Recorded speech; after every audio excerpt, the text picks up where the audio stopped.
कश्मीर जिसको वो एक मुस्लिम प्रधान क्षेत्र बोलते हैं, उसका राजा तो हिंदू था। तो उसने क्या अपनी एक फिलॉसफी निकाली जो गजवाए हिंद की थी कि हम भारत को इतने जख्म देंगे कि वो उनसे ही खून होता रहेगा। क्योंकि तालिबान का जन्म जो हुआ वो अमेरिकन फंड के साथ हुआ और जो पुश्तो मुजाहिद और इस तरीके के जितने भी सोल्जर्स जो थे, पर्शियन सोल्जर्स, उनको बना करके तालिबान जैसी फौज का निर्माण किया गया। That time they never realised कि आस्तीन का सांप एकदम उनको खुद डस लेगा। जिसे कि सर मैं चाहता हूँ कि लड़ाई हो। लेकिन आप क्यों चाहते हैं लड़ाई हो? अनोना, जब मैं टेररिस्ट ऑपरेशंस में था तो मैंने कुछ ऐसे वाकयात, कुछ ऐसे हादसे देखे जहाँ पे I realized कि in a split second it could be a matter of life and death. आज सुबह when I woke up I saw the news IMF ने $1.3 billion का लोन दे दिया। डीप स्टेट मेरे हिसाब से ना एक आइडियोलॉजी है, और वो आइडियोलॉजी क्या है? आइडियोलॉजी तो चाइना की जो इंटरनेशनल मार्केट में एक स्टैंडिंग है as a arms manufacturer and provider of technically superior arms at a very competitive price, that will take a big beating. Intelligence की गलती थी, सिक्योरिटी फोर्सेस कहाँ थी, गवर्नमेंट अब कुछ क्यों नहीं बोल रही है? There was a internal hand. At what level? बहुत से लोग ना अनोना वो लाइफ में ऐसे होते हैं, कोई भी पार्टी आ जाए वो उसके अगेंस्ट ही बोलते हैं। हाँ, आर्मी इस समय सिटीजन से क्या एक्सपेक्ट करती है?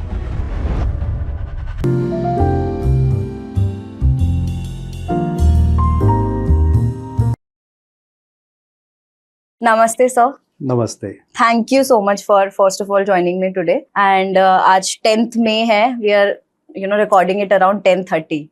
तो मैं आपसे शुरुआत, मैं सीधा इंफॉर्मेटिव क्वेश्चन से ही आपको बम्बार्ड करती हूँ, पर शुरुआत करती हूँ बिकॉज बहुत क्वेश्चंस है। लाइक सुबह उठो आज बहुत सारी न्यूज थी एंड कल उठो आज रात को कुछ और होगा। So let me start you with today, as of now where are we when it comes to the India Pakistan border situation, and आपके हिसाब से अगर हम 7 दिन और 10 दिन के आगे की बात करेंगे, what will be the situation? What do you think? We are at a very critical phase.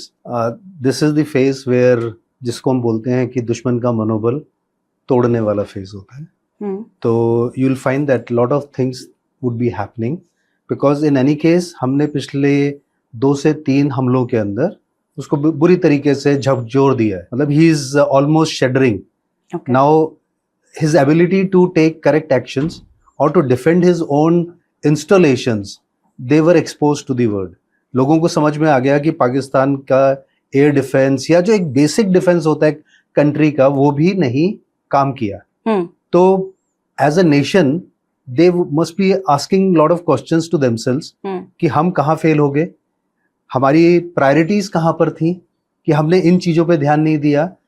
तो अनोना, अगर आप पिछले भारत के आजादी से अभी तक देखेंगे तो पाकिस्तान ने हमारे साथ कभी भी डायरेक्ट युद्ध नहीं किया है। हाँ जी। और वो युद्ध ना करने का कारण था कि 1947 में जब भारत आजाद हो रहा था तो उन्होंने कबालियों को भेजा था कश्मीर के अंदर। वो क्यों भेजा था? क्योंकि वो उस समय अंग्रेजों ने बोला कि जो रियासतें हैं, जो राजा महाराजा हैं, वो खुद डिसाइड करेंगे किसके साथ रहेंगे। तो महाराजा हरि सिंह जो थे वो उस समय डिसीजन नहीं ले रहे थे, और जब ये कबाली आए तो उनकी वजह से उन्होंने डिसीजन लिया कि मैं भारत के साथ रहूंगा। अब आप सोचिए कि कश्मीर जिसको वो एक मुस्लिम प्रधान क्षेत्र बोलते हैं, उसका राजा तो हिंदू था। तो अगर वो हिंदू राजा के अंतर सब चल रहे थे तो प्रॉब्लम कहाँ थी कि you wanted to have that particular portion of land in your territory. और वहां से हमारा जो कश्मीर के प्रति उनका जो रुख बना वो बहुत नकारात्मक रहा। It was very negative because they lost that battle. Indian army was, जो जनरल थिमैया जो थे उस समय, उन्होंने जो अपनी फोर्सेस को भेजा वहां पर, और जिस तरीके से इंडियन आर्मी की फोर्सेस ने वहां पे, we were there before the enemy could have a catastrophic effect, and that made all the difference. But the price that India is paying today is कि आज भी हम उसी क्षेत्र के लिए लड़ रहे हैं और इतने लोगों की जान गंवाते हैं। तो ये जो लड़ाई है ये आज नहीं खत्म होने वाली है, ये अगले 7 दिन में भी खत्म नहीं होगी, क्योंकि लड़ाई शुरू करना हमारे हाथ में होता है। खत्म करने के लिए आपको एक एंड स्टेट पे, तो इंडिया का एंड स्टेट क्या होगा और पाकिस्तान का एंड स्टेट क्या होगा? आप कुछ तो अचीव करेंगे ना। हाँ जी, जब हम किसी जर्नी पे जाते हैं तो हमारा कोई डेस्टिनेशन होता है। तो जब हम इस लड़ाई पर निकले तो एक डेस्टिनेशन भारत का है और एक डेस्टिनेशन पाकिस्तान का है। भारत ने पाकिस्तान को मजबूर किया है कि वो अपने डेस्टिनेशन को रिविजिट करे, क्योंकि पाकिस्तान का डेस्टिनेशन जो है वो है भारत में अलगाववाद करना। उसका जो मेन मकसद है वो है कि किसी तरीके से कश्मीर को भारत से अलग करना, और भारत कहता है कि कश्मीर हमारा अभिन्न अंग है। तो ये आइडियोलॉजिकल वॉरफेयर है। आइडियोलॉजिकल वॉरफेयर में आप जब तक किसी के दिमाग को बदलते नहीं हो, उसकी सोच को बदलते नहीं हो, तो आउटकम को बदल के क्या करोगे? बट सर उसमें जैसे आपने बोला, बहुत बहुत लोगों का ये सवाल एक जो आ जाता है इसमें कि क्या ये आइडियोलॉजिकल है या फिर यहाँ जियोपॉलिटिक्स भी बहुत ज्यादा इन्वॉल्व है। जैसे कि आपने ही अभी जैसे बताया कि पाकिस्तान जनरली कभी अटैक नहीं करता था, बट इस बार मैं एक सिविलियन पॉइंट ऑफ व्यू से जो लोगों के क्वेश्चन आते हैं उस हिसाब से बोल रही हूँ कि इस बार ऐसा लग रहा है कि पाकिस्तान बहुत वेल स्ट्रैटेजी के साथ अटैक कर रहा है। उन्होंने, अगर हम पहलगाम से शुरुआत की, उनको और जो उन्होंने किया उन्हें पता था India will strike back, at least this India, today's India will strike back, मतलब ये बोलते हैं। तो एंड उसके बाद whatever is happening they are constantly they are not backing down. So is it like कोई कंट्री जो प्रोबेबली हमारी, चाइना की अगर मैं बात करूं, खुला बोल ही सकते हैं, इसमें से कोई नाम उसको वो करने की जरूरत नहीं है, तो प्रोबेबली इट इज सेड कि देयर इज अ जियो, क्योंकि इकोनॉमी अभी इतनी ज्यादा हमारी इंडिया की आई है ऊपर, तो some countries are doing it so that कि economy finally ठप हो जाए, and this is ideological plus geopolitical also. What do you have to say on that? मेरा ये मानना है कि firstly I would like to put it in the right context. जब मैंने कहा कि पाकिस्तान ने हमारे पर अटैक नहीं किया, उसने किया, पर उसकी कैपेबिलिटी में नहीं था अटैक करना, तो आपके पास ऑल्टरनेटिव क्या है? आपने कहा कि मैं भारत के साथ सीधे युद्ध में तो जाकर के जीतूंगा नहीं, तो मैं कैसे भारत को तंग करूं, कैसे उसको ब्लीड करूं। तो उसने क्या अपनी एक फिलॉसफी निकाली जो गजवा हिंद की थी कि हम भारत को इतने जख्म देंगे कि वो उनसे ही खून होता रहेगा। और वो जो उनकी मेंटालिटी जो थी, वो उन्होंने उसको प्रॉक्सी वॉर के थ्रू, टेररिज्म को बढ़ावा दे करके भारत के अंदर उन्होंने उसको शुरू किया। अगर आप शुरुआती दिन देखें तो 1965 में वॉर हुआ, दे लॉस्ट इट। 1971 में जो लड़ाई हुई वो लिबरेशन ऑफ बांग्लादेश की हुई, बट पाकिस्तान का, क्योंकि पाकिस्तान जियोग्राफिकली कितनी दूर था, तो इतनी दूर दो कंट्रीज को, it was like a long distance relationship. तो long distance relationships, until unless you are very committed and you have the right things at the right place, it would not survive. And in 1971 that thing got proved कि आप वहां पे सारे के सारे वो गलत हरकतें कर रहे थे, क्योंकि वहां पे मुजाहिर्स थे, जो लोअर कास्ट जो मुस्लिम्स होते हैं और वो सब, उसकी वजह से वहां पे जो अपराइजिंग हुई उसको इंडिया ने सपोर्ट किया और बांग्लादेश को लिबरेट किया। ठीक है। जब बांग्लादेश लिबरेट हुआ तो इंडिया पाकिस्तान के बीच में लड़ाई हुई। 93,000 सोल्जर्स हमने कैप्चर किए थे, बंदी बनाए, उनको छोड़ दिया, शिमला एग्रीमेंट हुआ, सब कुछ हुआ। पाकिस्तान हर बार हारता रहा है। पाकिस्तान ने जब 3 बार ऐसी लड़ाइयों में हार हासिल की तो उसको एक चीज समझ में आ गई, कोई भी समझदार होगा तो उसको समझ में आ जाएगा कि वो हिंदुस्तान से, हमारे भारत देश से कन्वेंशनल वॉर में नहीं जीत सकता। Even after getting support from the biggest whatever allies. The point is that India has its inherent strength. Okay. India has people, those who are willing to die for the country. India has soldiers who come from the grassroots. For them, soldiering is like a lifelong ambition. लोग जो है पुष्ट दर पुष्ट फौज के लिए जाते हैं। मतलब आपको, मैंने ऐसे ऑफिसर्स के साथ और ऐसे जवानों के साथ काम किया है, ऐसी ऐसी जगहों पे मैं पोस्टेड हूं जहां पे 4 भाई में से 3 भाई जो है वो फौज के अंदर है। तो you will be surprised if I say that army is not a profession for most of the people, it is that they are in the service of the nation. Yeah. And because you are putting time and everything, and it is a very noble profession, so you are getting something. But the most important thing that Fauji's get is respect, which is unmatched. 100%. Means I have no hesitation in saying it. The amount of respect that I used to get, जितना इज्जत मेरे को फौज में वर्दी पहने हुए मिलती थी, उससे कहीं ज्यादा इज्जत मुझे आज इतने साल रिटायरमेंट के बाद भी मिलती है। और वो सब उसी का करिश्मा है जो मैंने वर्दी पहनी थी। तो आज मेरे लिए बहुत ज्यादा जरूरी हो जाता है अनोना कि मैं उस वर्दी की इज्जत करूं और कोशिश करूं कि मेरे किसी भी कदम से, मेरे किसी भी तरीके से उस वर्दी पर आंच ना आए।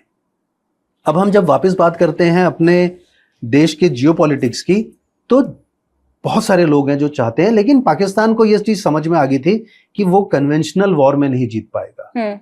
तो now let's take a step back and try understand कि 80s में क्या हो रहा था।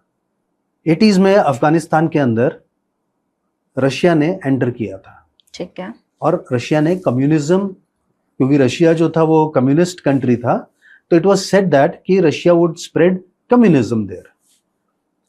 अमेरिका ने, बिकॉज उस समय दो ही कोल्ड वॉर के टाइम पे दो बड़ी ताकतें थी, अमेरिका और रशिया, तो अमेरिका ने उसको काउंटर करने के लिए उसको एक कंट्री मिली, वो थी पाकिस्तान, और उसने पाकिस्तान का सहारा लेकर के एंटी रशियन फोर्सेस को वहां से इंडक्ट करना शुरू किया। तो रशिया ने जब को वहां पे हार मिली अफगानिस्तान के अंदर, तो वो हार जो थी वो पाकिस्तान बैक्ड थी, क्योंकि तालिबान का जन्म जो हुआ वो अमेरिकन फंड के साथ हुआ, और जो पुश्तो, मुजाहिद और इस तरीके के जितने भी सोल्जर्स जो थे, पर्शियन सोल्जर्स, उनको बना करके एक तालिबान जैसी फौज का निर्माण किया गया था। That time they never realised कि ये आस्तीन का सांप एक दिन उनको खुद डस लेगा। Unfortunately, Russia was forced to withdraw, so these soldiers were left free. ठीक है। अब वो क्या करते? लड़ाई तो उनको तो लड़ाई करने की आदत थी, वो किसी को भी गोली मार देंगे, किसी भी उसके लिए लड़ेंगे, and many of them were mercenaries, मतलब वो सिर्फ पैसे के लिए करते थे। आप उनको पैसे दीजिए, वो किसी भी जगह पे जाकर के लड़ाई करने को तैयार थे। ठीक है। And they were trained soldiers. Probably they were trained by US Army and the ISI and the Pak Armed Forces. So they were a very potent force. और unfortunately वो सारे के सारे बेरोजगार हो गए। Russia backed out, Russia left Afghanistan, और लोगों को समझ में नहीं आया कि अब हम क्या करें। हाँ। तो उन्होंने क्या किया, पाकिस्तान ने कहा कि ये मेरे पास एक पोटेंट फोर्स है, how do I use it? I start employing it in liberation of Kashmir. और वहां से फॉरेन टेररिस्ट का एंट्री शुरू हुई इंडिया कश्मीर के रीजन या वैली के अंदर, और वहां से आतंकवाद ने बढ़ना शुरू किया। Because these were very trained soldiers, they could rough it out, means they were trained by soldiers, so they were almost having the similar capabilities. They could understand the military tactics, the ground level tactics, and even how it would be implemented at the higher level. So they were all very well entrenched in doing this business, and they carried out. उसकी वजह से भारत सरकार को फौज को बहुत बड़े तरीके में J&K में डिप्लॉय करना पड़ा, obviously, क्योंकि it was beyond the capabilities of police. Police is meant for internal security, अपने देश के लोगों के लिए. They do not have that kind of wherewithal and everything to fight these incoming terrorists. ये सब चीजें जब हुई तो पाकिस्तान वांटेड कि अलगाववाद, तो वो हर बार रिलीजन का सहारा लेता है, हिंदू और मुस्लिम्स के बीच में डिवाइड पैदा करता है, क्योंकि Pakistan became a Muslim state. India was a secular state. Now it is debatable. I would not like to get into it कि वो secular word कब आया कब नहीं आया, but as a devout Hindu, मेरे को एक चीज मालूम है कि मेरे को दूसरे धर्मों से प्रॉब्लम नहीं है, और मेरे को ये सिखलाई फौज में मिली, क्योंकि हमारी फौज में कोई धर्म नहीं होता। If you will ever go to a फौजी cantonment, you will come across सर्वधर्म स्थल। तो वहां पे कोई जवान, कोई इंसान ये नहीं बोलता कि मैं इस रिलीजन का हूं तो मैं इस क्षेत्र में नहीं जाऊंगा या मैं यहाँ पे काम नहीं करूंगा। वहां पे सब लोग सबके मंदिरों की, सबके गुरुद्वारों की, सबके मस्जिदों की, सबके गिरजाघरों की मेंटेनेंस करते हैं, and they do it as part of their duty, they do it as part of their, because religion for us is a very personal thing. I don't wear my religion on my shoulder, on my necktie or someplace. I only wear my religion to tell, God forbid, in the face of an eventuality, and if nobody knows and I have to be given a decent burial, then this is my religion. Yeah. You may like to give me a and decent. you're right. I mean, when it comes to जो पाकिस्तान वो हिंदू मुस्लिम का एक narrative करता है, ये it all started from there. So ये हिंदू मुस्लिम का narrative बहुत जरूरी था. अगर आप सिख हिस्ट्री में जाएंगे तो मेरे को अपने फादर की बात याद है जो बोलते थे कि जो खालसा पंथ हुआ था वो कहते थे कि वो इसलिए हुआ था कि जब मुगल्स आए और मुगलों ने अत्याचार शुरू किए तो हिंदू ही थे. तो खालसा, तो उसने बोला कि मेरा एक बेटा हिंदू है, अगर 2 बेटे हैं तो दूसरा बेटा जो होगा वो खालसा होगा. अच्छा. I may be questioned, I may be, but this is what my father taught me, because he said कि ये मेरे को उनके दोस्तों ने बताया था. But unfortunately, after 1984 riots, the Hindu-Sikh divide also got very visible and very wide. इससे पहले ये डिवाइड नहीं था. Right. तो आप देखेंगे कि हिस्टोरिकली लोगों ने हमारे सेंटिमेंट्स को एक्सप्लॉइट करने की कोशिश की है. They have manipulated Indians into believing that जो ब्रिटिशर्स की फिलॉसफी थी ना डिवाइड एंड रूल की, कि हम कैसे हिंदुस्तानी कहाँ पर कमजोर हैं. तो शायद कहीं ना कहीं हम बहुत इमोशनल हो जाते हैं धर्म के मामले पे, तो उन्होंने उसको यूज किया और हमारे को अलग अलग करने की कोशिश की. And that's true. Even अभी I was actually watching one of the podcasts जिसमें एक बहुत ही known geopolitics पे जो बात करते हैं, उन्होंने ऐसा बोला कि this can be one thing, कि जैसे जब अभी ये गाजा का और जो पैलेस्टीन इजराइल ये सब जो हुआ है, इसमें भी अगर यूक्रेन रशिया की बात की जाए, they are also मतलब वेरी स्ट्रॉन्ग न्यूक्लियर पावर्स, ऐसी बात नहीं है. बट अगर इंडिया की नैरेटिव की बात करी जाए, जब इंडिया पाकिस्तान हुआ वहां पे इट नेवर केम कि it's a nuclear war.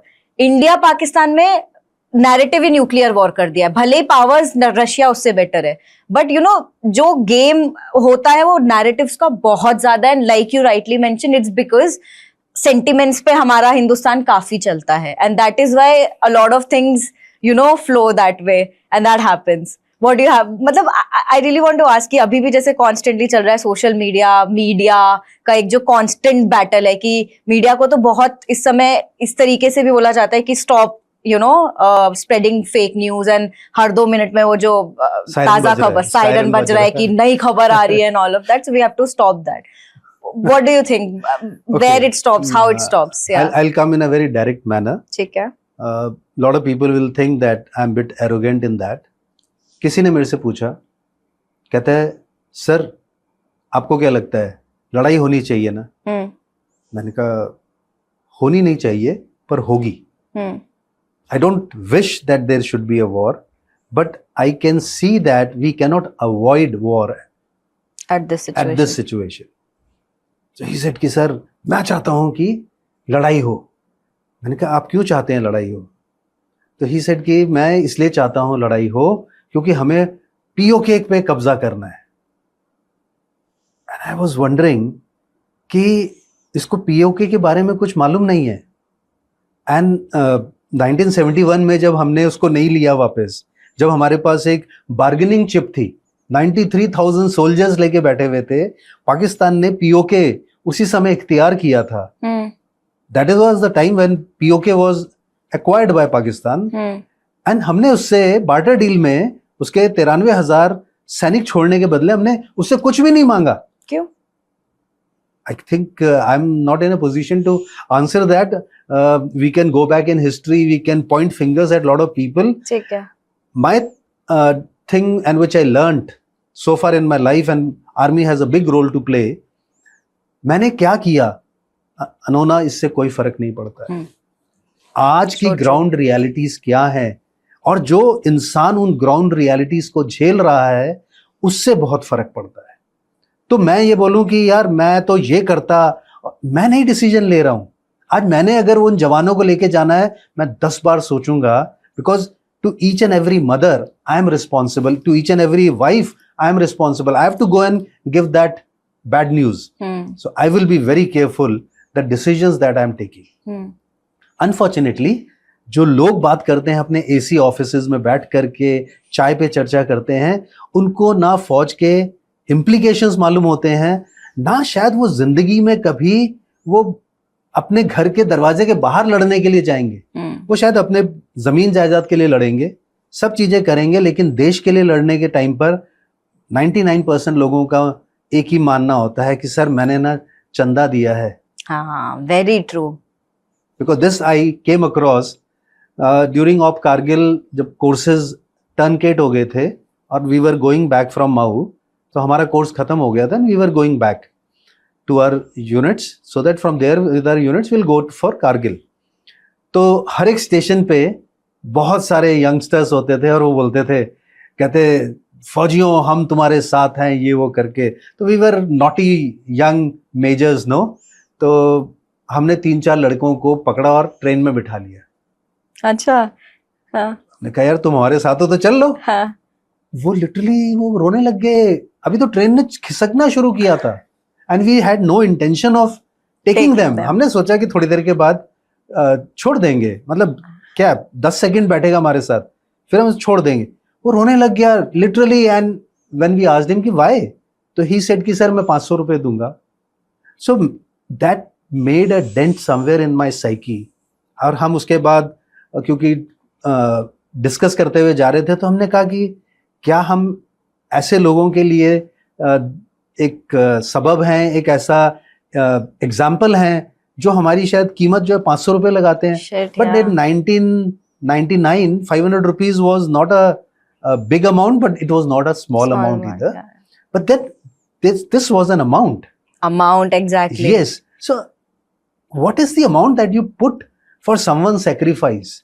When I go out and I do something called as my battlefield to boardroom strategies with corporate offices, I tell them that there are a lot of transferable skills that army has taught us. Unfortunately, corporate world wants to be as beautiful. वो इतना ही सक्षम बनना चाहते हैं जैसे fitness के साथ armies of the world काम करती हैं. But then they are not. There is a lot of politics. There is a lot of things which happen, unfortunately. And most of the people, they want ki sir, there are two things which are lacking in our organization. Across the board. And those two things are trust and teamwork.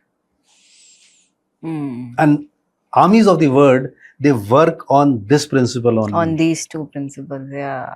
When did you, retire from the army? I took voluntary retirement in 2018. And at what post you were? I was a colonel. I was looking after both the states of Telangana and Andhra as colonel administration. And I mean, I could somehow understand the, can't completely understand of course, but कुछ चीजें थी जो I could think of कि this is something that a civilian needs to know when they say, जो आपने बोला ना कि सर मैं वॉर चाहता हूँ, because lot of people are still on social media say this only कि यार अब तो बस खत्म कर दो, अब कर दिया है ना तो अब just go all in, जो भी होगा देखा जाएगा। ना मैं आपको यही चीज बता रहा था कि there is one section of people who are baying for blood, वो चिल्ला रहे हैं, बोल रहे हैं कि हमें युद्ध चाहिए। हाँ। और मैं पूछ रहा हूँ कि मैंने कहा बॉस आपने तो जाना नहीं है, आप जाओगे? वो कहते हैं नहीं सर मैं तो नहीं जाऊंगा, फौज है ना। तो मैंने कहा यार उनका डिसीजन है ना। जब हमारे प्रधानमंत्री ने फौज को वो छूट दे दी कि आप डिसाइड करोगे कि कब जाना है, कहाँ जाना है और किस तादाद में जाना है, तो आप और मैं कौन है? और दूसरी चीज जो मैं हमेशा बोलता हूं कि युद्ध शुरू करना आसान होता है, उसको फिनिश करना बहुत मुश्किल होता है। क्या सेंटिमेंट्स होते हैं सर, अगर आप बताओ during the war, like during this current situation, क्या सेंटिमेंट्स होंगे आर्मी के सेंटिमेंट्स होंगे कि we forget about our families, we forget about anything and everything because we are not supposed to be. हम उनसे बातचीत नहीं कर रहे होते, हम जब जाते हैं तो हम उनको ये भी नहीं बताते, एक्सेप्ट कि उनको शायद ये मालूम होगा कि हम किस सेक्टर में या किस इलाके में जा रहे हैं, उससे ज्यादा कुछ नहीं मालूम होता। हम वहां पे क्या कर रहे हैं, हमारी गन्स ने कितना फायर किया, हमारे पर फायर आया। हाँ, अगर हमारी कोई कैजुअलिटी होती है तो हमारी यूनिट को पता लगता है, क्योंकि फिर सारी की सारी जो फौजी प्रक्रिया होती है, we look after our soldiers like anything. So God forbid अगर कोई शहीद होता है कोई भी, तो इट इज बट नेचुरल कि थोड़ा मोरल डाउन होता है। Yeah, of course. अनोना, जब मैं टेररिस्ट ऑपरेशंस में था, तो मैंने कुछ ऐसे वाकयात, कुछ ऐसे हादसे देखे जहाँ पे आई रियलाइज्ड कि in a split second it could be a matter of life and death. आपकी गन नहीं चलेगी, आपकी गन लॉक हो जाएगी, कुछ भी, anything can go wrong. Any incident you want to share? No, I don't want to make it okay. sound like no, we are very different or whatever. But what I'm trying to make you understand is, उस समय मैंने एक चीज सीखी थी कि आप जितना समय ट्रेनिंग पे लगाते हो, उतना समय अगर आपने शिद्दत से वो ट्रेनिंग की है, शिद्दत से अपने इक्विपमेंट का ख्याल रखा है, तो हम ना क्या करते थे, मैं आपको एक इंसिडेंट जरूर शेयर करता हूँ अपनी कमांड का, कि कमांड के अंदर हमारे ना, मैं JNK में बारामूला के आगे कमांड कर रहा था, and that sector is known as hotbed of terrorism. तो हमारी सुबह सुबह पार्टीज निकलती थी, तो 4 बजे से हमारी पार्टीज जो होती थी वो रोड को सिक्योर करती थी, क्योंकि उसके ऊपर फिर सिविलियन और आर्मी के कॉन्वॉयज ने निकलना होता था।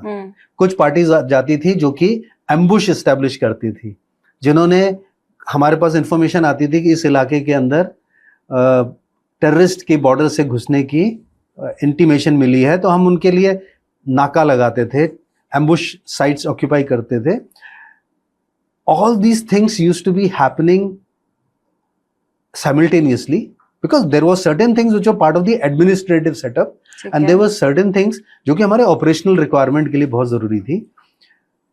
सुबह 2 बजे आप फायरिंग कराते थे अपने सोल्जर से।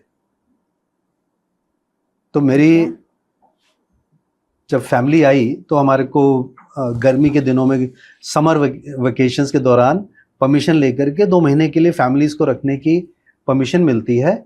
तो जब वो आई तो उन्होंने, रात को वो डर गई, सुबह सुबह जब फायरिंग की आवाज आ रही थी तो लगा कि हमारे, और होता था पोस्ट के ऊपर अटैक और ये सब, for us it was normal but for them, so she said what is happening, I said नहीं, हमारे सोल्जर्स जा रहे हैं। She said why you are getting ready, so when my soldiers used to be firing I can't be sleeping in my CO's accommodation. मैं commanding officer हूं तो मैं सोऊंगा नहीं, I would be there ensuring that all my elements are there, all the people are there, all the weapons which are being taken out, जो हथियार बाहर जा रहे हैं उनसे एक बार फायर हुआ है कि नहीं हुआ है। अगर उसमें छोटी सी भी हिच है तो उसको उसी समय आर्मरर ठीक करेगा, उसको उसी समय देखा जाएगा, नहीं तो वेपन चेंज करके दूसरे वेपन को, and we call it as कि वेपन को गर्म करना, क्योंकि जब हम वेपन फायर करते हैं तो वेपन गर्म हो जाता है। तो वेपन गर्म करना बहुत जरूरी होता है, because that gives you a confidence as a soldier कि I tried this weapon and this weapon is working. तो अभी वॉर के टाइम भी ऐसा ही हो रहा होता है, लाइक वॉर के टाइम पे आपने अपने वेपन्स जो हैं वो लेकर के गए, जैसे अभी बोल रहे हैं कि 60 आवर्स में 2-2 घंटे सोल्जर्स सिर्फ या आर्मी सो पाती है, एंड कांस्टेंट फायरिंग हो रही है, कांस्टेंट ड्रोन अटैक्स हो रहे हैं, तो व्हाट, अगर आप एक कुछ बता पाओ, what is the picture? Okay, generally what happens is in the army we are trained on a regular basis, we call it as part of our mobilization drills. ठीक है। तो क्या कि आर्मी की कुछ टुकड़ियां हैं जो कि बॉर्डर पर तैनात है, बट वो जो है वो दुश्मन को सिर्फ रोकने के लिए है कि अगर कोई इनिशियल अटैक होता है तो उनके अंदर इतनी क्षमता है कि वो दुश्मन को वहां पर कुछ दिनों तक रोक सकती है। ठीक है। फिर आपको फौज चाहिए होगी, रीइंफोर्समेंट चाहिए होंगे, और अगर आपका प्लान्ड वो है कि अब हमने दुश्मन के साथ हमारी आर पार की लड़ाई हो रही है, तो आप अपने फोर्सेस को स्टेज फॉरवर्ड करते हो, you don't let them stay in the rear. अच्छा। तो अगर आप 150 किलोमीटर रियर पे हो तो आप उनको 20-30 किलोमीटर पे लेके आ जाते हो। ओके। आप उनको वहां पे रखते हो जहां पे वो एनिमी की आर्टिलरी की रेंज से बाहर होती है। ओके। अच्छा। फिर आप अगर एनिमी की आर्टिलरी की रेंज में भी आ जाती हैं तो आप उनको एयर डिफेंस का एक अम्ब्रेला कवर दे देते हो। So all those things are there, so people they would be moving in a staged manner to the forward areas, which is a natural normal tactics. It's a tactical operation. So that is how, that's why lot of people were asking me कि sir ये दिन में लड़ाई क्यों नहीं हो रही है? I had to ask that. I was going to ask that, yeah. तो मैंने बोला कि दिन में आपकी जो मूवमेंट्स होती हैं वो काफी हद तक विजिबल होती है। सेकेंडली, कोई भी आम इंसान जो होता है ना, वो दिन में मूवमेंट करता है, वो रात को क्यों मूवमेंट करेगा? रात तो बट दे अगर जैसे पाकिस्तान का गोल है, अब उनका तो कोई ऐसा है नहीं कि टेररिस्ट आइडिया करें, वो तो सिविलियंस पे कर रहे हैं, तो if they want to kill they can do it in the day night also they can do during the daytime, but during the daytime they have to move their guns. अच्छा आप वहीं पे खड़े खड़े नहीं करते ना. आपकी गन ने अगर इधर से फायर किया तो गन के कुछ सिग्नेचर्स गए, हमारे रडार्स ने वो सिग्नेचर कैप्चर कर लिए. हाँ तो दिन के समय वो कैप्चर करना ज्यादा आसान होता easy है होता है ओके बनिस्बत रात के, क्योंकि वो जहां पे गन खड़ी है वो हाइट से किसी भी जगह से वो गनों को वहां पे लेके जाएगा, फायर करेगा. जनरली हम इसको शूट एंड स्कूट बोलते हैं. तो वो उसको फायर करके दूसरी जगह पे चला जाएगा. अच्छा basically defence system is strong in a way too strong indeed, क्योंकि उन्हें सब पता चल कंपैरेटिवली विजिबिलिटी. हाँ, तो अगर आप दिन के समय करेंगे तो दिन के समय क्या होता है, दुश्मन को या हमारे को भी ये खतरा होता है कि बहुत सारे एनिमिकल एजेंसीज हैं, बहुत सारे ना एलिमेंट्स हैं जो कि देश के साथ गद्दारी करते हैं. तो रात के समय वो क्या कर रहा है वहां पे ऑब्जर्वेशन.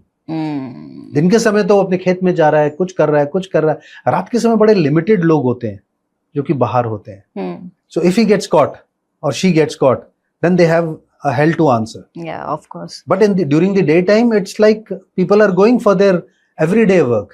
तो खेती बाड़ी this is happening अभी right now also कि majorly like yesterday also whatever happened started at night only. हाँ. So most of the time you'll find that things are happening at night. And now there is a cycle to it because the first event happened at night. So they took the entire day to decide कि अब हमारे पास alternatives क्या है. आपको decision भी तो लेना है ना.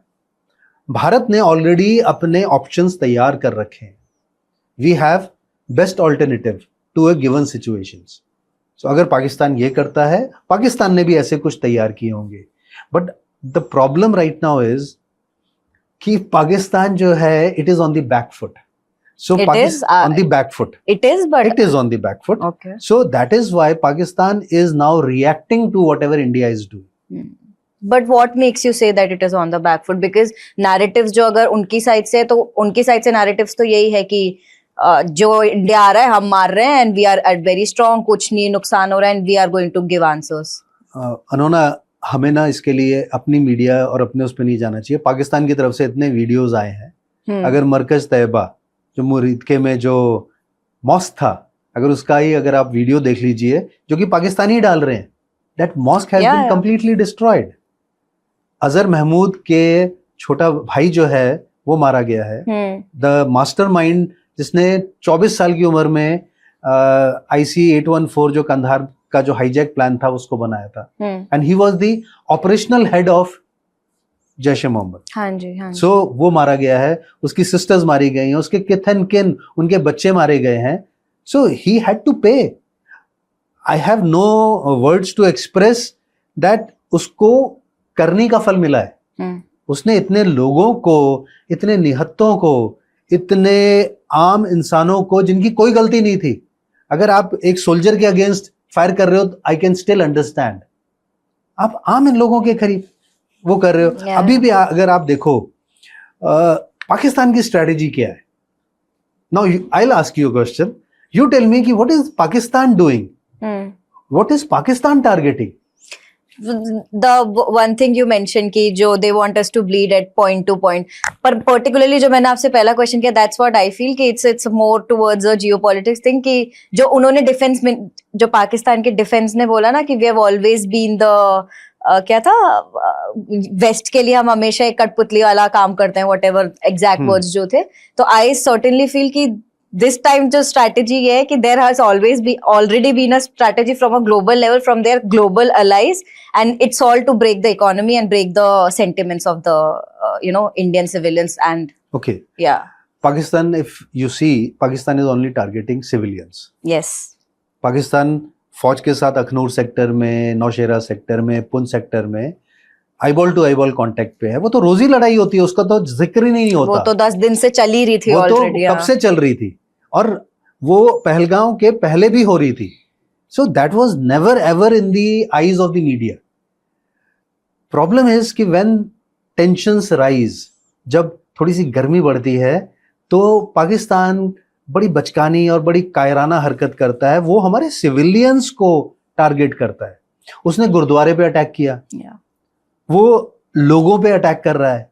अभी तक यू टेल मी कि क्या कहीं से भी रिपोर्ट आई है कि जो भारतीय सेना ने जो भी अटैक्स किए हैं, आर्म्ड फोर्सेस ने अभी तक, वो किसी भी सिविलियन इंस्टॉलेशन के ऊपर है? नहीं, no, the reason is that we are a responsible nation. of course. We are giving him, we have been warning him, look see, मैं पहले यहां तक करता था, अब मैं 100 किलोमीटर भावलपुर तक आ गया हूं, मैं अब उसके 40-50 किलोमीटर आगे लाहौर भी पहुंच गया हूं, बॉस मैं रावलपिंडी भी पहुंच गया हूं. सी वेयर माई रीच इज. तुमको नहीं, क्यों नहीं दिखाई दे रहा है? मैं तुम्हें चुन चुन करके उन जगहों पे मार सकता हूं. You will not be able to defend yourself. Yeah. And yesterday Pakistan defence minister जो है वो अपनी पार्लियामेंट में बोल रहा है कि हमने हिंदुस्तानियों को अपनी कंट्री के अंदर आने दिया क्योंकि हम अपने एयर डिफेंस सिस्टम को एक्सपोज नहीं करना चाहते थे. बॉस, आपने एयर डिफेंस सिस्टम लिया क्यों है? ये तो वो बात होगी कि आप अपना घर जो है, आप एक, जब आपके इलाके में चोरी हो रही है, आप अपने घर के दरवाजे खुले छोड़ के चले जाओ, क्योंकि बता. ये बोलने के लिए कि आई डिडंट वांटेड दैट, ये जो ताला जो है ना, मैं ये नहीं चाहती थी कि ये चोरों को पता लगे कि हमारा ये ताला इतना अच्छा है. अरे True. ताला तो इसीलिए होता है कि कोई आपके घर में ना घुसे. So they are giving very irresponsible and at times very funny statements. Yeah. But then the point is, what are they projecting themselves as? They are not projecting themselves as a very professional army. Although I have very high respect for Pakistani army, for one simple reason, they have also been trained. They also have equal jazba for their motherland, should be having it. In spite of whatever their nation is going through, whatever is the ideology. देखो, पाकिस्तान की सेना की ideology क्या है वो उनके सैनिक जानते होंगे, पर मेरे को एक चीज मालूम है कि उसका अपने देश के लिए तो वही जज्बा होगा ना जो एक भारतीय सैनिक का है अपने देश के लिए. पर सर, ये तो जो हो रहा है वो पाकिस्तान की मिलिट्री की वजह से ही तो हो रहा है. तो अगर ये जज्बा जो है उसमें कहीं कमी है, हाँ. तो इसका मतलब है कि वो कन्विंस्ड नहीं है कि जो उसकी कंट्री कर रही थी. जब हम कभी कन्विंस नहीं होते ना, जो हमारे पेरेंट्स कर रहे हैं, या जैसे वो मेड को ट्रीट करते हैं, या जैसे whatever way they may have a different reason, they may have a past, we are seeing it in the present, so people cannot relate the past with the present. उसकी वजह से gaps आ जाते हैं, और यही तो हमारा जनरेशनल गैप होता है. तो आज के टाइम के अंदर अगर अनोना हम देखें तो जो लोग जो बात कर रहे हैं वो पाकिस्तानी आर्मी जो है कितने फ्रंट पे लड़ रही है. पाकिस्तानी आर्मी आज हिंदुस्तान के साथ लड़ रही है और वहां पे उसकी अच्छे से मतलब बैंड बजाया जा रहा है. पाकिस्तानी आर्मी बलूचिस्तान के साथ लड़ रही है और वहां पे उनको मुंह की खानी पड़ रही है. पाकिस्तानी आर्मी फ्रंटियर फाटा रीजन के अंदर फेडरली एडमिनिस्ट्रेड टेरिटोरियल जो एरियाज जो हैं वहां पर लड़ रही है, और वहां पर तालिबान के साथ उनकी लड़ाई चल रही है. जिस तालिबान को उन्होंने तैयार किया था वही तालिबान के साथ वो नॉर्थ ईस्टर्न फ्रंटियर प्रोविंस के अंदर बुरी तरीके से लड़ाई में लिप्त है. तो अगर आप देखेंगे तो पाकिस्तान जो है उसने जो एक फंदा बनाया था ना, एक जाल बुना था, वो उसी जाल में खुद ही उलझ के रह गया. और यही होता है. और मैं हमेशा बोलता हूं, ये जो पुरानी हमारे बड़े बूढ़ों ने जो कहावतें लिखी हुई है ना, उसके पीछे भी बड़े गहरे मीनिंग होते थे कि जो दूसरों के लिए गड्ढा खोदता है ना, वो एक दिन खुद ही उस गड्ढे में गिर जाता है. Pakistan is a perfect example of that. उन्होंने जो जो गलत काम किए आज उनको उन्हीं का खामियाजा भुगतना पड़ रहा है. But still sir, point वो आ जाता है. आज सुबह when I woke up I saw the news, IMF ने $1.3 billion का लोन दे दिया. खत्म तो फिर कैसे होगा? Because they still keep getting the support. Pakistan has got a lot of people, those who are supporting them. Yeah. अगर हम डीप स्टेट की बात करें तो डीप स्टेट ना तो तुमने देखा है ना मैंने देखा है, क्योंकि उसका कोई फेस नहीं है. Of course. हम कोई बोलते हैं जॉर्ज सोरोस है, कोई बोलता है ये है, कोई वो है. डीप स्टेट मेरे हिसाब से ना एक आइडियोलॉजी है, और वो आइडियोलॉजी क्या है? वो आइडियोलॉजी है जो एक थिंक टैंक होता है ना, रिच पीपल का या ऐसे लोगों का जो कि दुनिया में हुकूमत कर सकते हैं अपने पैसे की बदौलत. वो लोग नहीं चाहते कि भारत जैसा देश तरक्की करे। अब मैं इसके आपको रीजंस भी बताता हूं। उनको भारत से, उनको प्रॉब्लम क्या है? उनको प्रॉब्लम भारत से नहीं है, उनको प्रॉब्लम हर उस चीज से है जिस चीज में उनके पैसे नहीं बनेंगे। Because this is all about money. Some person asked me कि सर ये टेररिज्म क्या है? मैंने कहा टेररिज्म जो है ना एक इंटरनेशनल बिजनेस है। So true. It has got nothing to do with India, Pakistan, Hindu, Hindu, Muslim, Muslim. anything.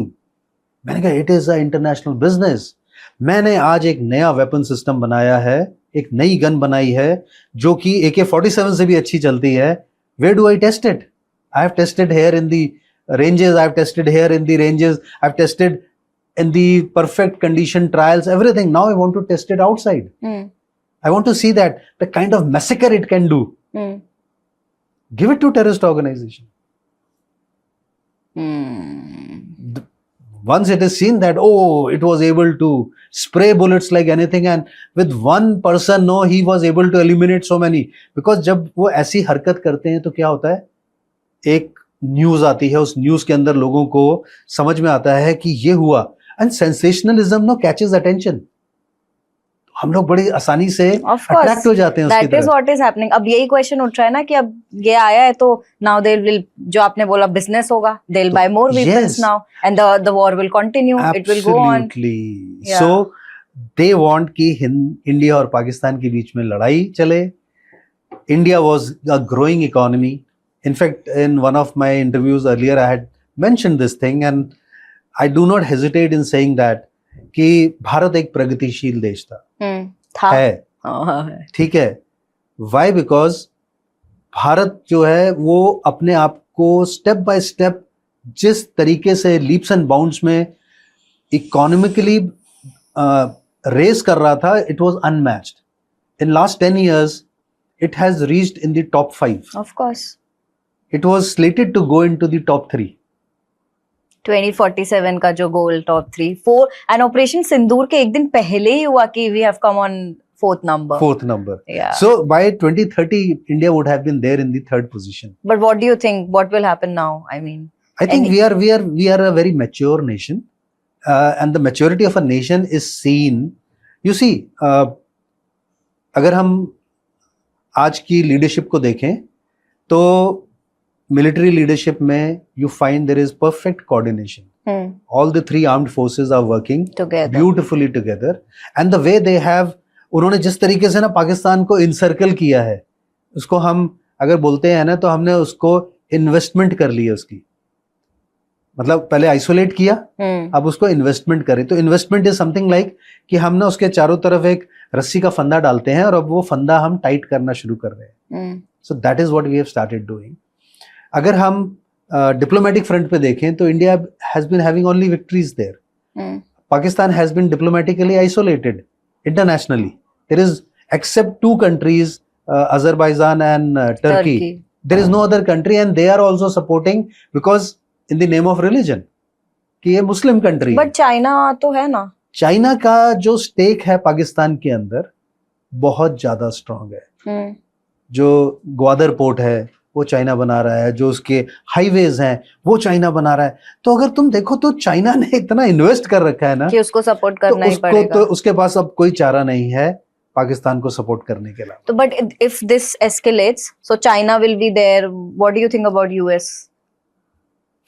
If this escalates, it would be a big call for China to get into a direct confrontation with India by directly supporting Pakistan. अभी तक China ने जो सामान दिया है पाकिस्तान उसी से लड़ रहा है, एंड वहां पे चाइना को मुंह की खानी पड़ी है बिकॉज JF-17 जो 2 गिराए वो चाइनीज थे, and they are considered to be one of the top end fighter planes. So China अगर ज्यादा एक्सपोज होता है इंडिया के अगेंस्ट, तो चाइना की जो इंटरनेशनल मार्केट में एक स्टैंडिंग है as a arms manufacturer and provider of technically superior arms at a very competitive price, that will take a big beating. Because मेरा ये मानना है अनोना कि equipment doesn't matter that much. It is the man behind the machine. जो इंसान उस machine के पीछे बैठा होता है ना, वो 100 गुना ज्यादा इंपॉर्टेंट होता है। वो उस मशीन को उस हद तक इस्तेमाल करता है कि वो मशीन आपकी कल्पना से भी परे उसको परफॉर्म करती है। बट सर इसमें अभी जैसे आपने बोला अभी सुबह I was just reading the जैसे Washington DC post, Washington post या फिर रियूटर्स वगैरह इन सब के, तो उसमें ऐसा था कि जो चाइना के 10C JK10C जो I don't remember the name, जो जेट पायलट्स हैं बेसिक ये हैं फाइटर प्लेन्स, उन्होंने हमारे रफेल को अभी सुबह ही आया ये न्यूज की 5 रफेल या 2 रफेल गिरा दिए हैं। तो now of course Pakistan is using, तो that is also happening now, the narrative is this also कि हमारे भी पायलट्स फाइटर प्लेन गिर रहे हैं and all of that. No, there is not even a single fighter plane which has been a casualty. It Okay. was given out by the press brief. During that press brief, it was said that all fighter planes which went came back. अब एक चीज आपको ये भी समझनी है कि हमने तो स्टैंड ऑफ अटैक किया था ना, हमने कोई भी पाकिस्तानी एयर स्पेस वायलेट करके तो अभी अटैक ही नहीं किया। अभी वो स्टेट आएगी, वो स्टेट आएगी। जब वो स्टेट आएगी तो पाकिस्तान के पास क्या बचा है कि वो अपनी air, because air to air combat में पाकिस्तान किस हद तक जाएगा मुझे मालूम नहीं। एक एयर टू एयर कॉम्बैट होती है जो हमने टॉप गन में देखी है, टॉम क्रूज वाली में, ठीक है, that is the ultimate where 2 fighter aircrafts no they maneuver each other and they out maneuver and then one goes behind the other and shoots it down. That is the pinnacle of your expertise while being in the seat of that fighter aircraft. अभी हम बात कर रहे हैं कि जब international border को fighter aircraft cross करते हैं तो उनको सबसे पहले आप किससे एंगेज करते हो? अपने एयर डिफेंस सिस्टम से। तो पाकिस्तान का तो एयर डिफेंस सिस्टम अभी तक आया नहीं, और उसका जो एक एवैक जो था, जो एयरबॉर्न एंटी वार्निंग सिस्टम जो था, एयरबॉर्न वार्निंग सिस्टम, वो उन्होंने इंडिया ने उसको खत्म कर दिया। तो पाकिस्तान के पास ऑलरेडी बहुत कम था, उस कम में से भी हमने उसकी 50% उसकी जो क्षमता जो थी वो हटा दी।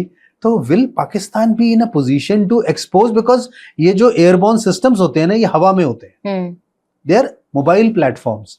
क्योंकि आप जमीन पे होते हो तो आपके आसपास ना बहुत ज्यादा क्लटर होता है, पेड़ होते हैं, बिल्डिंग्स होती हैं, सब कुछ होता है, और बहुत सी चीजें जो होती है वो लाइन ऑफ साइट में आपको रेफरेंसेस देती हैं, तो आपको उतना अच्छे रेफरेंसेस नहीं मिलते। पर जैसे ही आप अपना प्लेटफॉर्म को एलिवेट कर देते हो, okay, and you said it so right कि अब ये तो है, और जो देगा बाय एनी चांस कि अगर बाकी कंट्रीज से उनके पास डिफेंस सिस्टम भी आ जाता है, पर चलाने वाला तो पाकिस्तान ही है।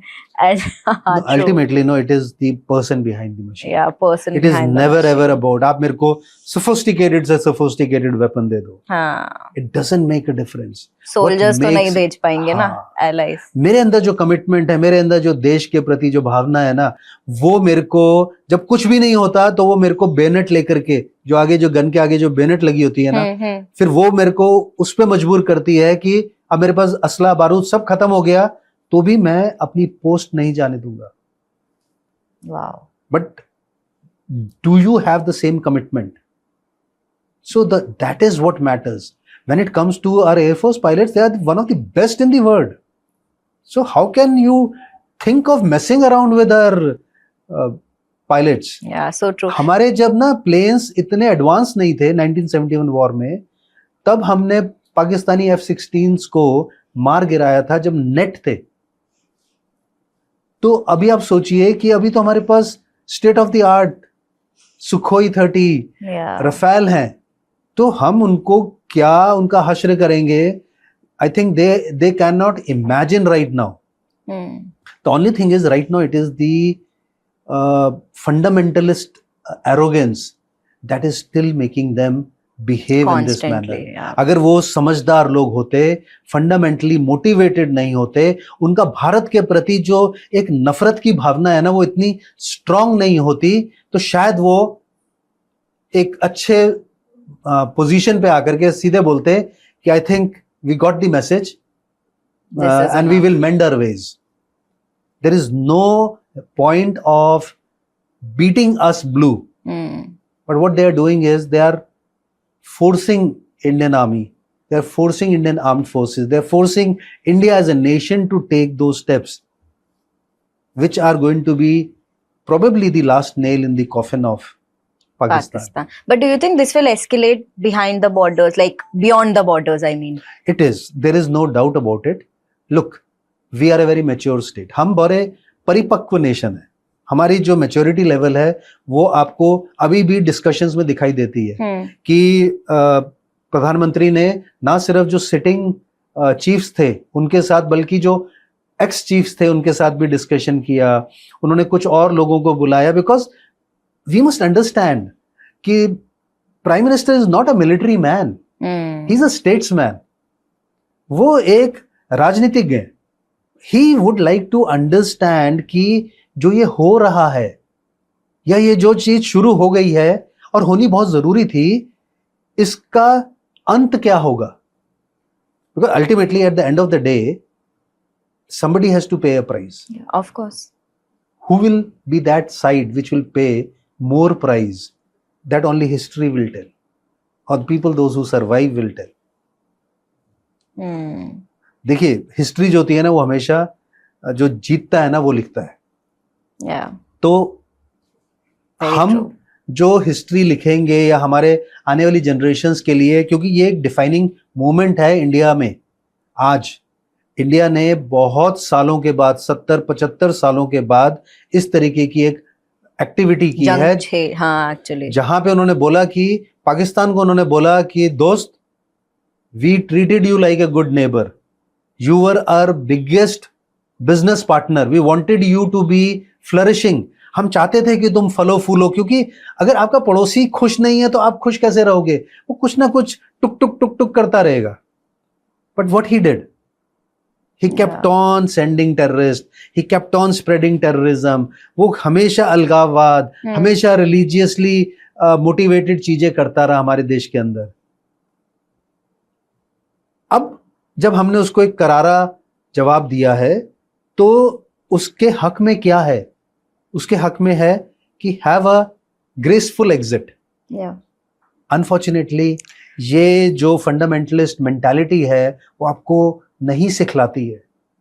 और आज पाकिस्तान की जो आम जनता है वो उसी का भुगतान करेगी. Of course. या but that is so unfortunate because ultimately वो वहां की लीडरशिप है और वहां की लीडरशिप जैसे बिहेव कर रही है वो किसी ना किसी को तो उसका नुकसान उठाना पड़ेगा. और जब युद्ध होता है अनोना, तो हमने एक चीज देखी है, collateral damage cannot be avoided. Pakistan has targeted our people, but in even हम बहुत maturely भी behave करेंगे, collateral damage तो होगा. नहीं, but like right now they are targeting only the, probably the cities at the borders, like जितने cities पे हो रहा है. जो आम जनता का question है, borders से beyond इस sense में भी जाएगा कि they probably targeting MP, Delhi or whatever cities. Why not? They have that range also. I mean. Why not? Okay. They have certain missiles. आज सुबह उनकी एक फतेह 1 जो थी वो न्यूट्रलाइज की है. They have Shaheen, they have other missiles also, and one of the ministers, parliamentary ministers, I think he said कि हमने ये मिसाइलें जो हैं दिखाने के लिए थोड़ी रखी हुई हैं. But the point is that मैं हमेशा बोलता हूँ कि आपकी ना लड़ाई जो होती है ना कहाँ शुरू होती है वो हमें मालूम होना चाहिए.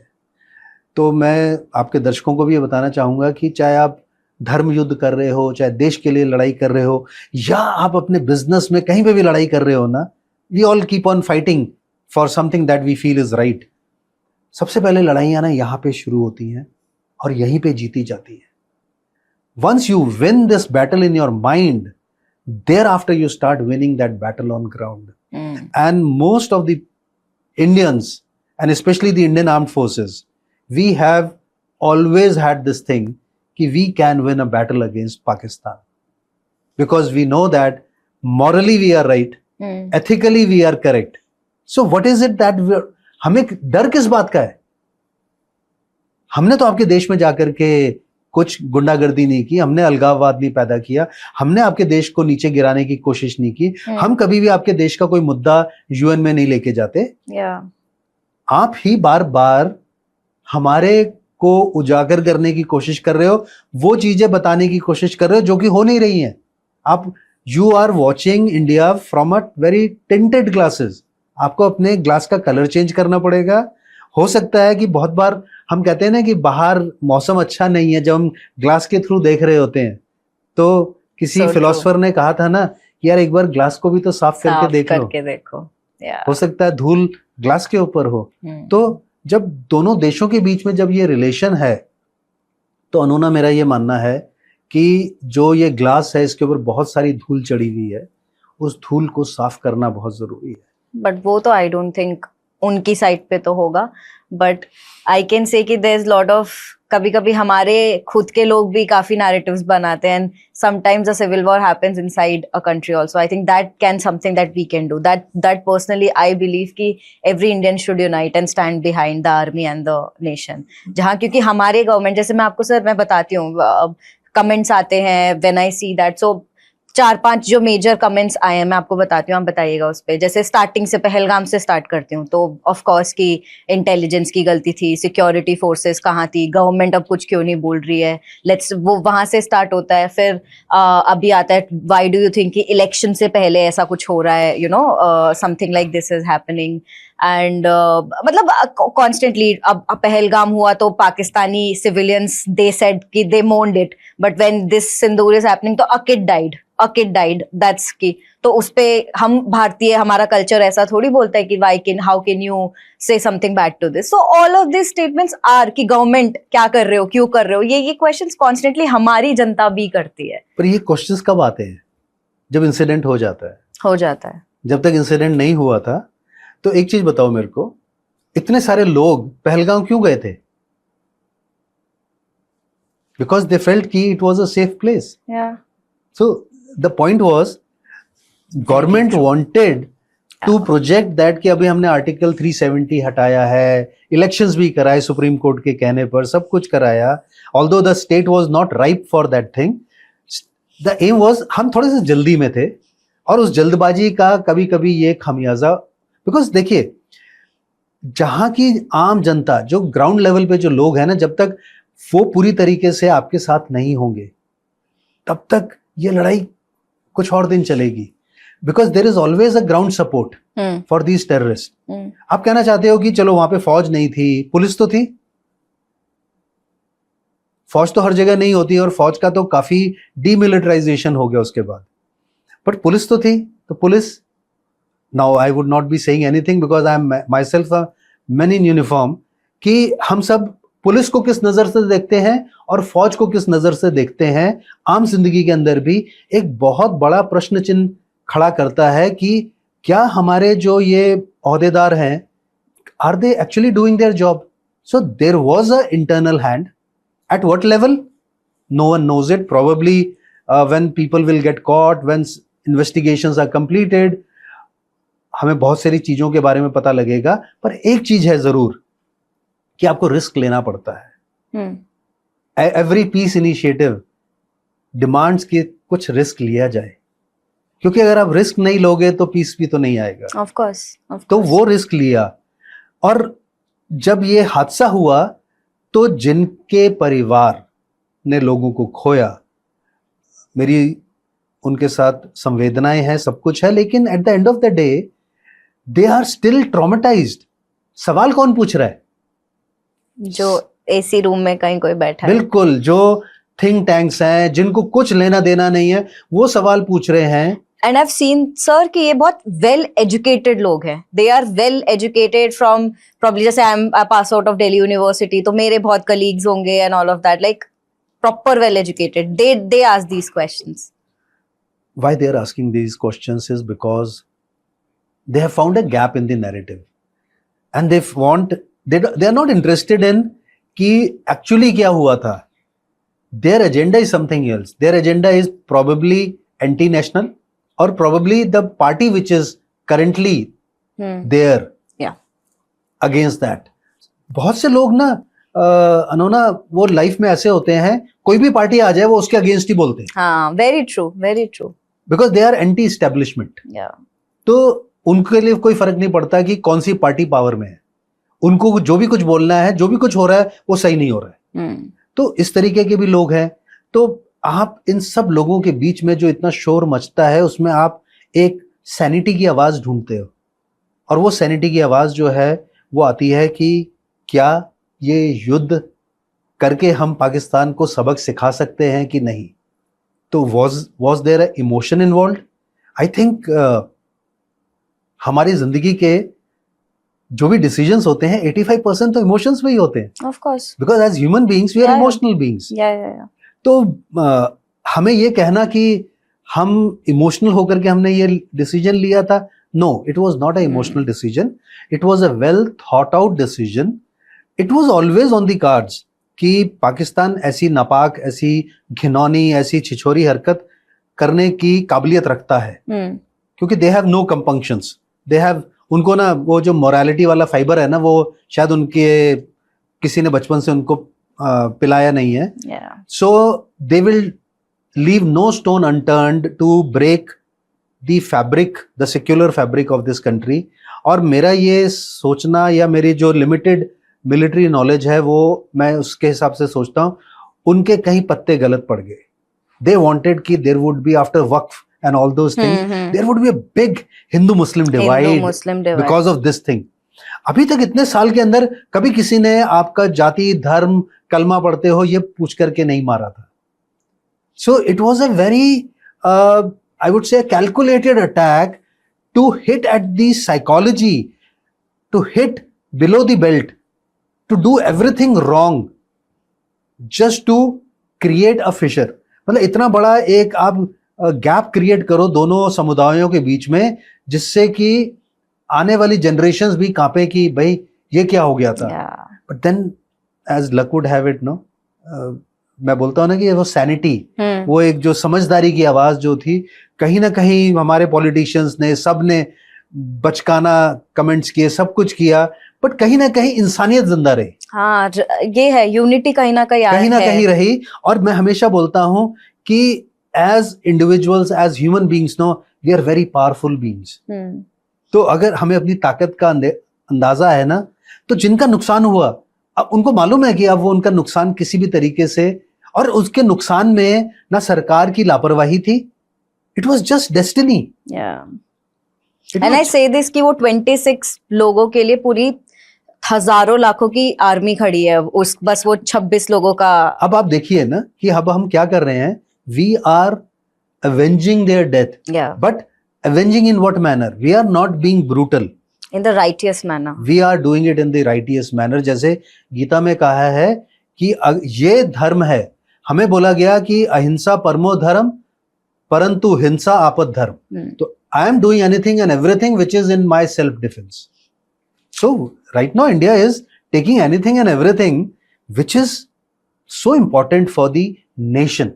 तो अगर मैं आपसे पूछूं, जो इस समय जो, क्योंकि आर्मी इज लाइक देयर, वो they are the strongest, were actually fighting there, तो what would you say in a very short thing कि आर्मी इस समय सिटीजन से क्या एक्सपेक्ट करती है, एक सिविलियन से, एक जनता से क्या एक्सपेक्ट करती है, वो आप क्या बोलोगे? ऑलवेज, और ये हमारे बहुत बार, अब तो काफी जगह पे जब लोगों ने क्वेश्चन किया और ऑपोजिशन पार्टीज ने जब प्रूफ्स मांगे थे, तो ये काफी बड़े बड़े शब्दों में हमने अपने कैंटोनमेंट्स के बाहर और हर जगह पे लगा दिया था दीवारों पे कि be an Indian worth dying for, we are not expecting anything from you, we are willing to give away. There is a captain 1971 war who has written to chief of army staff saying that he is willing to join anywhere on the border if nation wants him. That's the spirit. It is, he has not said कि आप मेरी जमीन जायदाद ले लो या 500 रुपए ले लो. He says, I am available as an individual, whatever be my age, I don't mind fighting. That's the spirit. Because you have been there. So I always say that आप वो भारतीय बने जिसके ऊपर जब भारत का सैनिक अपने जिस तिरंगे की शान को बचाने के लिए जब वो अपना जीवन बलिदान करता है ना, तो उसको भी फक्र हो कि मैंने ऐसे लोगों के लिए जान दी. And what would you say to media? My only thing to media is that media has a very crucial role to play whenever it comes for this particular kind of things, be a responsible citizen. Hmm. TRP पे मत जाइए. There are lot of things which are always on need to know basis. अगर आपके पास गलती से किसी ने अगर आपको वो दे भी दिया है तो हम सबको मालूम है, तो वो ब्रेकिंग न्यूज करके या हमारे को सबसे पहले ये चीज मिली है और ये हम सबसे पहले आपके सामने. There are lot of people those who are watching these news channel just to get a Constantly. bite of information, and that one minuscule piece of information can tilt the favor. It can probably change the direction the way the war Hmm. could have turned out to be, Of course. because आप कहीं पे गलती से किसी important movement की बात बता दें, आपको कहीं पता लगा कि कोई टैक्टिकल या कोई स्ट्रेटेजिक वेपन्स मूव कर रहे हैं, आपने वो बता दिया, तो आपने तो सारा खेल खत्म कर दिया. Yeah, yeah. So we have to be very responsible. और मैं हमेशा बोलता हूं कि आप लोगों को उकसाइए मत. Hmm. Of course. आप लोगों को ये समझाइए कि इस समय एज ए नेशन हमें क्या करना है. इस समय बहुत सारे लोग जो हैं, they are having palpitations. I get messages. My friends and me, I am having anxiety. मुझे क्या मतलब this has become very common. They are having palpitations. They are having sleepless nights. Lot of people, they are asking and telling me. Yesterday, a fashion designer reached out to me and he said, "Ki sir, I am not too sure. I am going to Bangkok, but I have got 15 such events lined up in next 2 months. Hmm. What should I do? Do you think I should continue? क्योंकि मेरा तो बहुत नुकसान हो जाएगा. But I am a true Indian. I want this thing should happen. But अगर आप मेरे को बोलो तो क्या मैं अभी उनसे पैसा मांगना शुरू करूं? मैंने कहा देखो boss, I'll not be able to give you any financial advice on this, because लड़ाई शुरू और लड़ाई खत्म, ये दो चीजें बड़ी अनसर्टेन होती हैं. Hmm.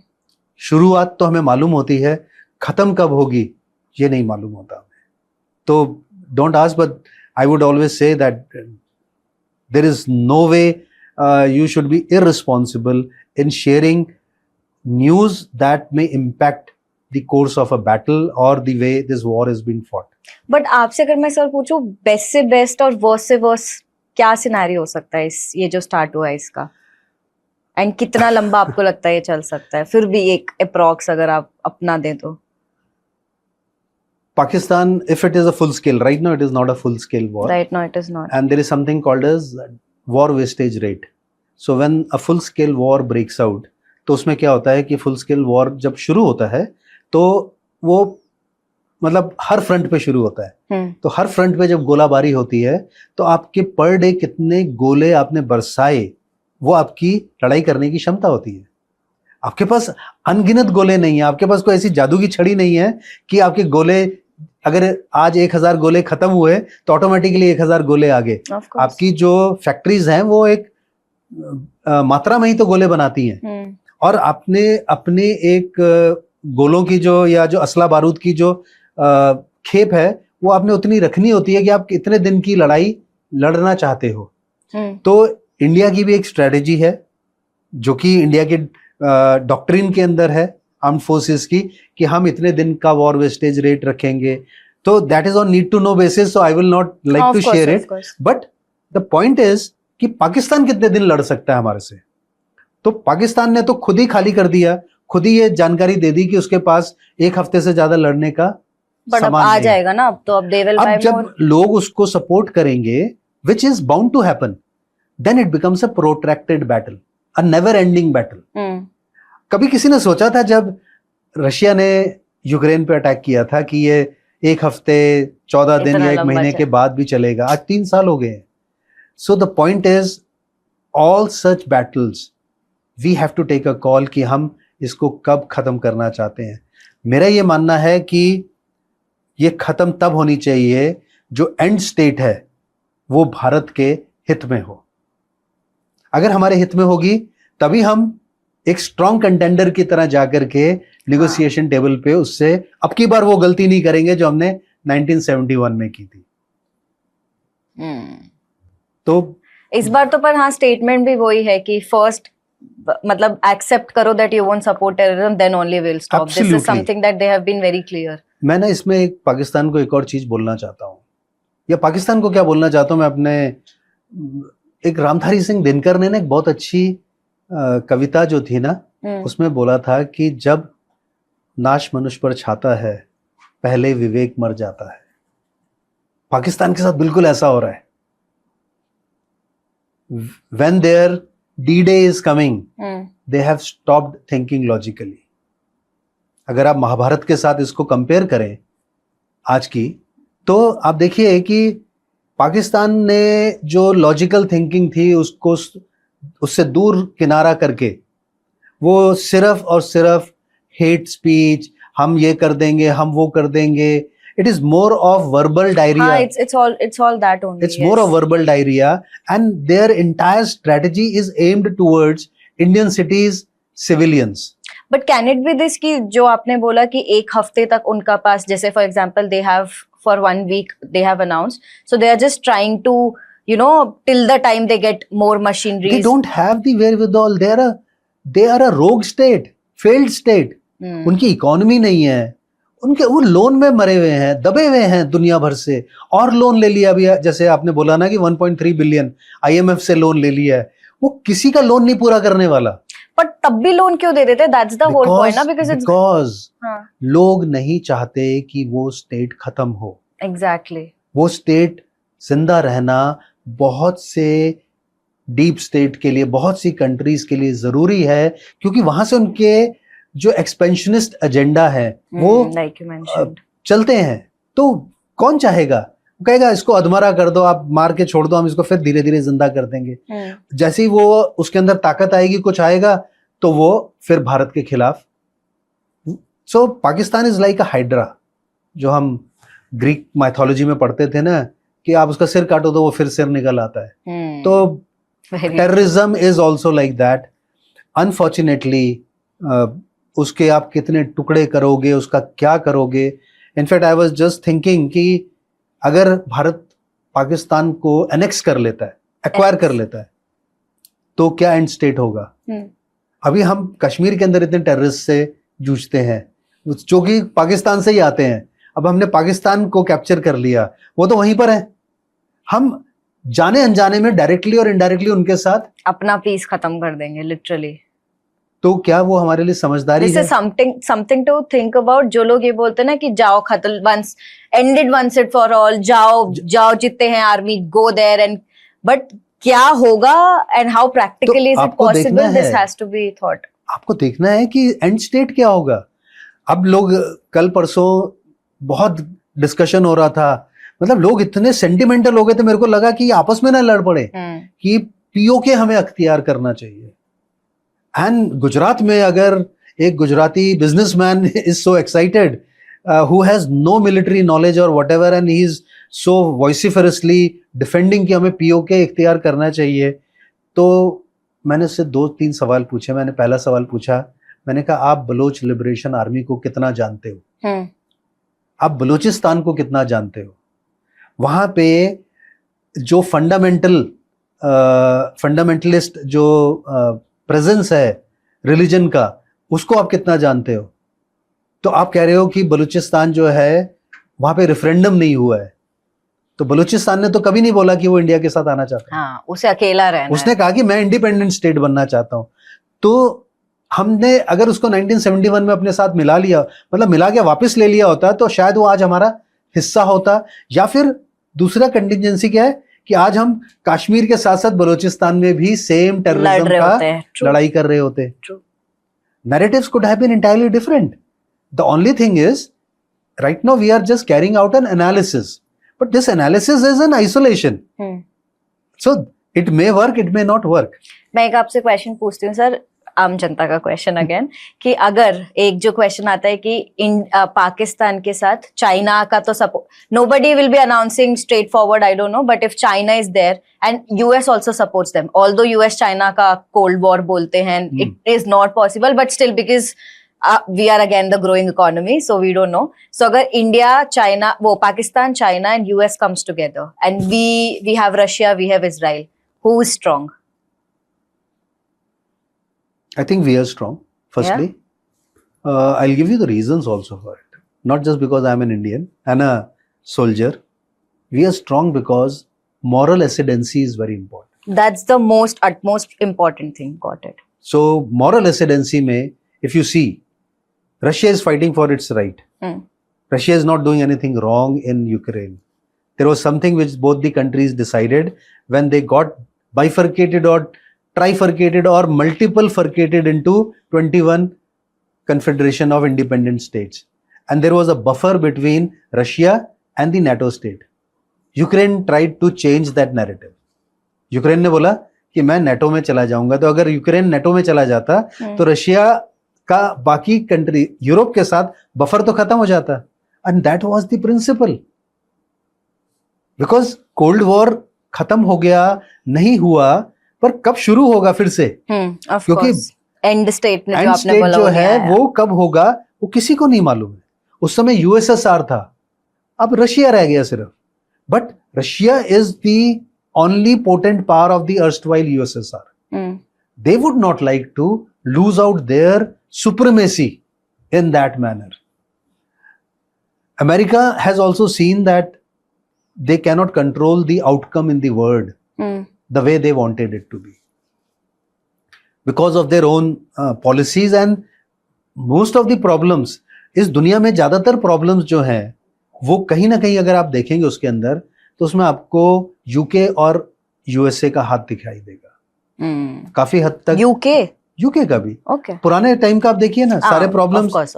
The most expansionist country जो 1450 kilometre bye 1450 kilometre square kilometre की थी, उस कंट्री ने दुनिया भर में रूल किया और हर जगह पे गंद ही किया. आप अफ्रीका में देख लीजिए, हर जगह पे जाके देखिए. What they have done is they have tempered with the culture of that place. How did they rule India? India was such a strong country, such a vibrant economy.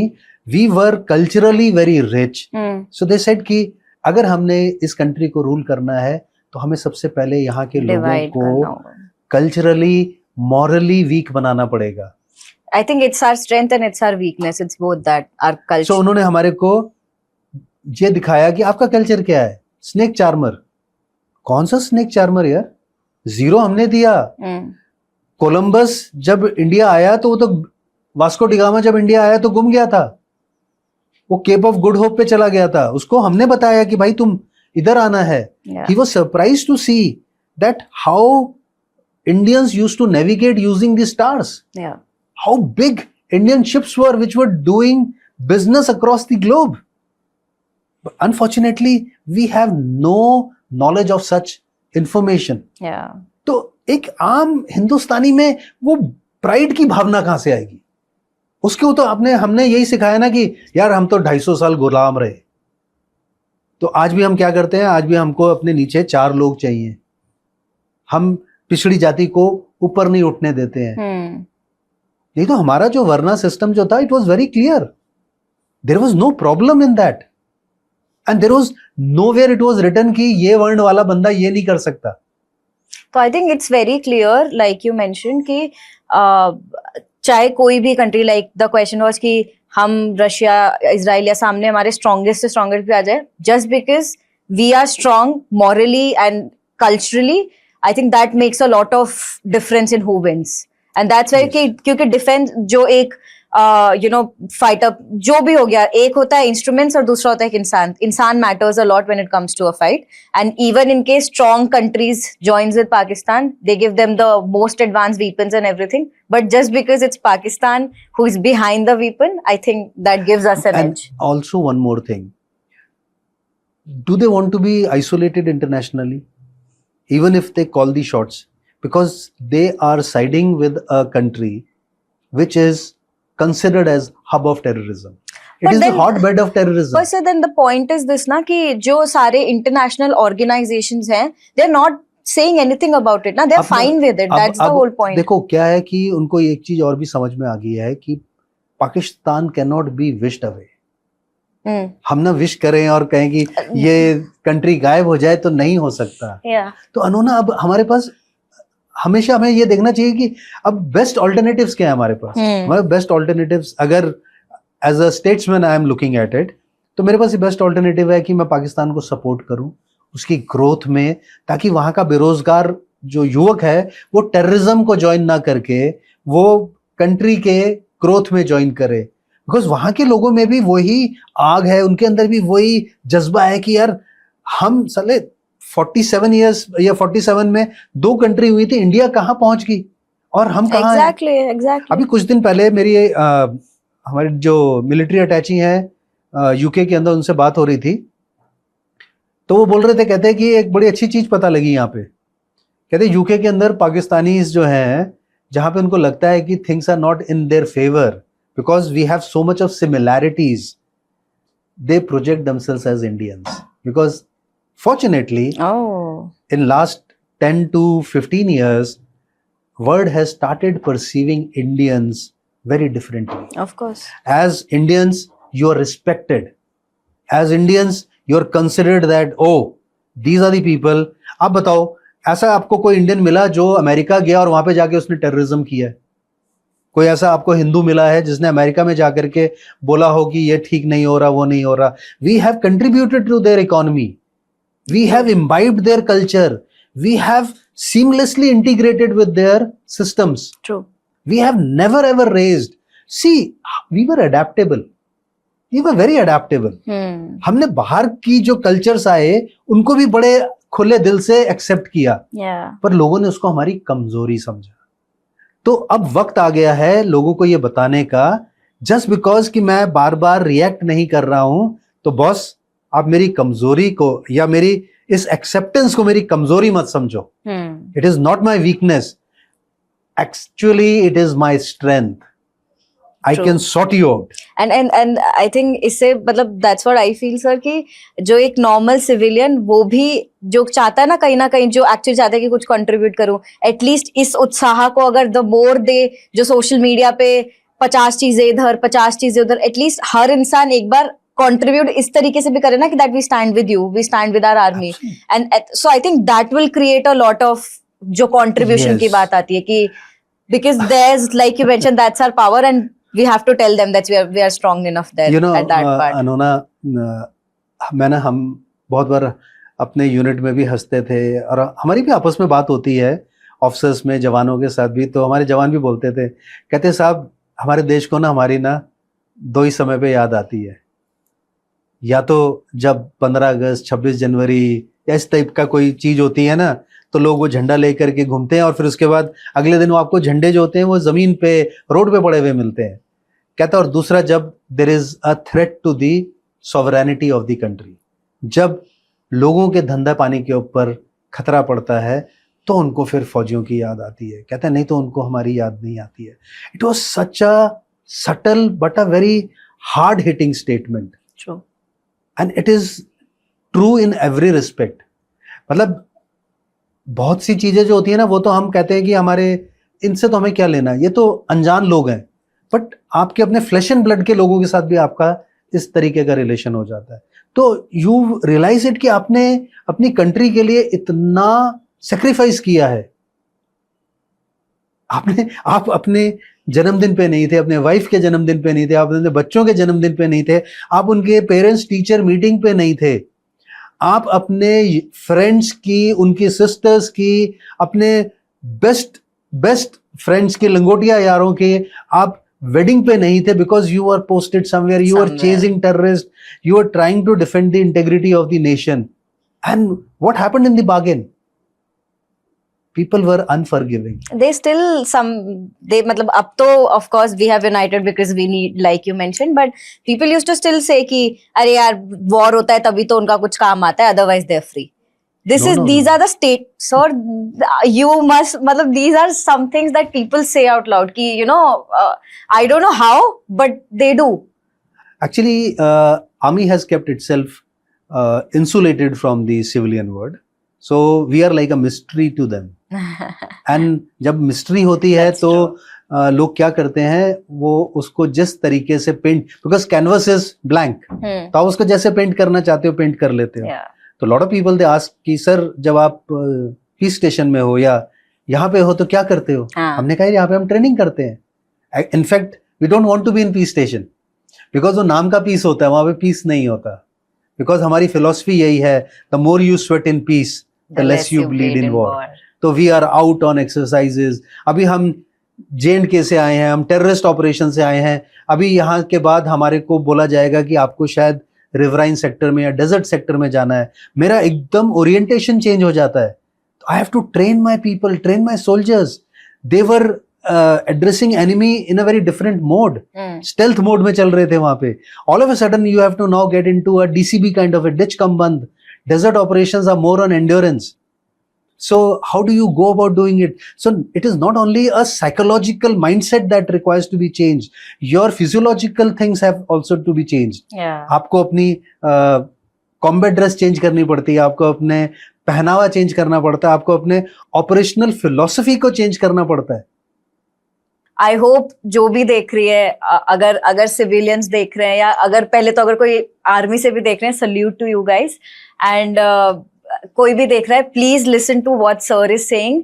It all starts from here and it ends here. So let's unite together and thank you so much, sir. I'll try from my end जितना भी possible होगा to send and spread all these anecdotes जो आपने दिए हैं. But thank you again for coming today. Oh, it's always a pleasure. जय हिंद, जय भारत. जय हिंद, जय भारत.